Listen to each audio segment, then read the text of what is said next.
Hi everybody, it's Dan and welcome back to my kitchen. Today we're going to be whipping up Sailor Jupiter inspired cake with that dreamy vanilla frosting, moist chocolate cake, and for the first time on the channel we're going to be using edible glitter to bring lots and lots of sparkle for all things Sailor Jupiter.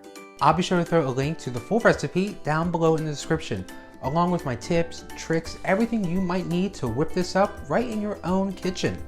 Plus, while you're down there, don't forget to like, subscribe, click the bell to receive notifications every time I post a new video.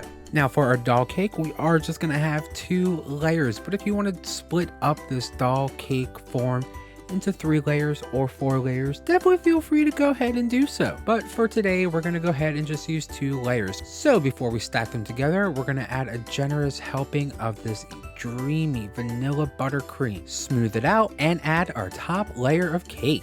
Once your cakes have been filled and stacked, it's going to be time to start our crumb coat. Now our crumb coat is going to be a very thin layer of frosting used to glue our crumbs down, sealing the cake's moisture, which is going to be super useful if you need to store the cake before decorating, and provide an even base for additional buttercream. It's basically a delicious primer for your cake masterpiece that keeps the cake on the cake side and the frosting on the frosting side. So for our crumb coat, we're going to use an offset spatula and spread a thin layer of frosting over our cake. It should be thin enough that you can see the cake and crumbs through it, and don't worry about any visible crumbs. Just smooth the icing as best as you can and let it dry until it crusts over or feels dry to the touch. And because we are going to be using fondant today, we want to go ahead and make sure that our cake is completely cooled. A hot cake will melt the crumb coat. And we also want to try to do one more layer of frosting over our crumb coat before draping on our fondant. This is really going to help the fondant stick to the cake. Once we have that crumb coat on our doll cake, we're going to go ahead, we're going to grab our fondant and begin to cover.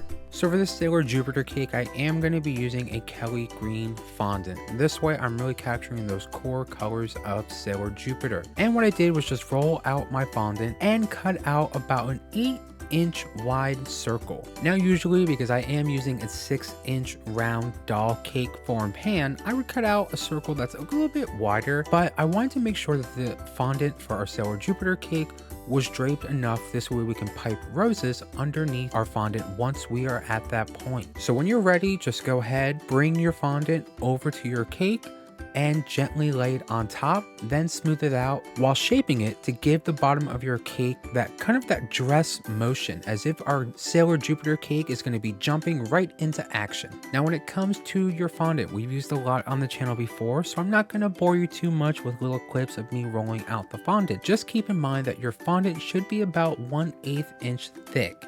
It is susceptible to tearing and cracking, so it's important to use even pressure and not go too fast. And no worries if you don't get it perfect right away, because we had a nice thin layer of crumb coat. If you feel like it's not perfect or to your liking, just carefully remove it, re-knead your fondant, re-roll it out, and re-drape over your cake until it is just to your liking.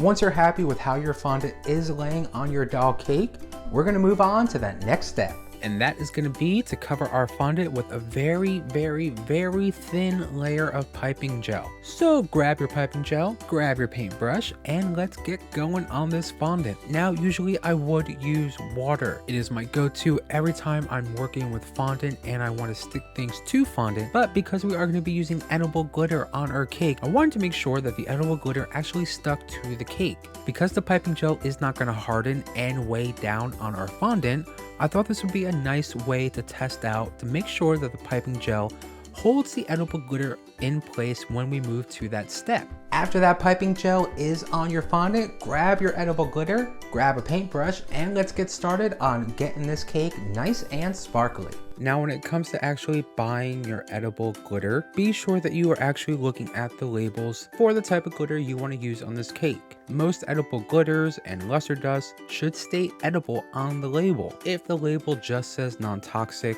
or for decorative purposes only and does not include an ingredient list, the glitter should not be used directly on foods and should not be consumed at all. If the glitter you'd like to use is edible, it will likely say somewhere on its packaging edible glitter, and include a list of ingredients that can commonly include sugar, cornstarch, maybe some color additives. Either way, don't be fooled by products that say non-toxic on the label. Just because it's non-toxic does not mean it's edible. For example, Play-Doh, non-toxic. You're not going to grab a chunk and eat that for breakfast. Luckily, it's pretty easy to figure out what's edible and what's purely aesthetic once you know what to look for. So always be sure to check the label and what's actually marked on the item itself. When you're ready, grab your cake out of the fridge, grab your doll, and let's get her secured right into her cake. Now, because this cake is going to be just for me, I am going to skip this step. But if you are making this cake for friends or family, or for that special someone, you want to go ahead, grab your chosen doll, and wrap her in plastic from the waist down. This will protect her from the cake and protect the cake from the Barbie doll. When the doll is inserted into the cake, wrap her waist with a little bit of fondant just to seal her in. Once we have our doll secured in our cake, let's go ahead and take our fondant and begin to work on the upper half of our doll cake. Next, we're going to roll out some white fondant, cut out a hexagon shape, and place that onto the doll's upper half. Now, you want to make sure that this piece covers her top half as well as the fondant that we placed to seal her in. Be sure to remove the excess and close the seam with your handy dandy fondant tool or just your fingertips. No need to make it absolutely perfect since there is going to be green fondant draped from the shoulders as well as a big pink bow down the back of the gown.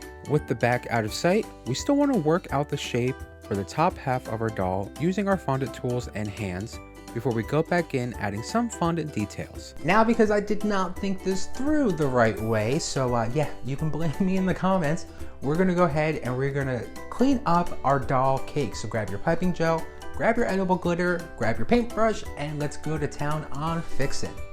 Now grab your buttercream and let's get back to decorating the bottom half of our Sailor Moon inspired cake. Using a piping bag fitted with a star tip, hold the bag straight up with the tip just slightly above the surface of our cake. Squeeze to form a star without releasing pressure. Raise the tip a little bit and move it slightly to the side.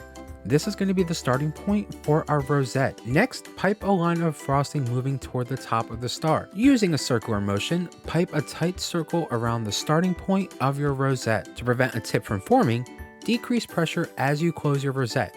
Stop squeezing right away before you connect, then just pull away and repeat. Once your rosettes are piped all around your doll cake, we're going to go ahead, grab a piping bag fitted with a leaf tip, filled with green frosting, and begin to pipe our leaves for our rosettes. Now, the piping tip I'm going to be using for today is going to be a tip with the V-shaped opening, which kind of looks like a bird's beak, and pipes a veined leaf with a broad base that thins out to a sharp point. Moving to the upper half of our Sailor Moon inspired doll cake, we're going to grab more fondant and we're going to continue to decorate to really make sure that this is fully Sailor Moon inspired. First up, we want to roll out a little tiny bit of green fondant, cut out a swallow-tailed shape, and gently drape that on top of her shoulders so that the points meet in front of our doll. For the bow that's going to sit in front of our doll cake, we want to go ahead, take some pink fondant, roll it out, and cut out a rectangle about 1 inch to 1.25 inches. Then just fold it over itself, and with a little tiny bit of water, we're going to go ahead and stick that right in front of our doll where the 2 points of our green fondant meet. For the top section of our bow, we're going to take that same pink fondant, cut out 2 identically shaped and sized triangles, and bring them together on front of our doll with a little bit of water so they're tacky and they stick, and place them so that the points meet together in the middle. Sticking with the theme of simple, to wrap up our bow in front of our doll cake, we're going to go ahead and take a tiny amount of green fondant, roll it into a ball, and slightly press that on top of our bow right in the middle to bring it all together. For our pink bow, that's going to be for the back of our cake, we want to go ahead with that same pink fondant and cut out about a 4 to 5 inch long rectangle. And just like we did with the front bow, we're going to fold it over itself, use a tiny little bit of water, and stick that in place right on the back of our doll cake. Then we'll take 2 triangles of pink fondant, same shape, same size, hold them together with some pink fondant, add a little bit of water, and stick that right on top of the back piece of our bow. To wrap up our Sailor Jupiter doll cake decorating, take a strip of green fondant, give your doll a nice little green necklace, and add 3 bands of pink buttercream right at the doll's elbow. Once your cake is fully decorated, that's it, you're done. Pat yourself on the back, you've made your very own Sailor Jupiter inspired cake. And this is going to be a part of a huge Sailor Moon cake series. We've done Sailor Moon cakes on the channel before. I had fun. I'm such a big Moony, huge Sailor Moon fan. So I was thinking, sketching up some cake designs. I was like, you know what? Let's do maybe another 24 Sailor Moon inspired cakes.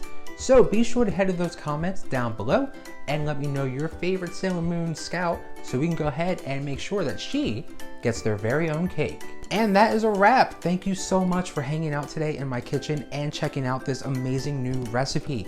Don't forget, if you want even more, like, subscribe, click the bell to receive notifications every time I post a new video.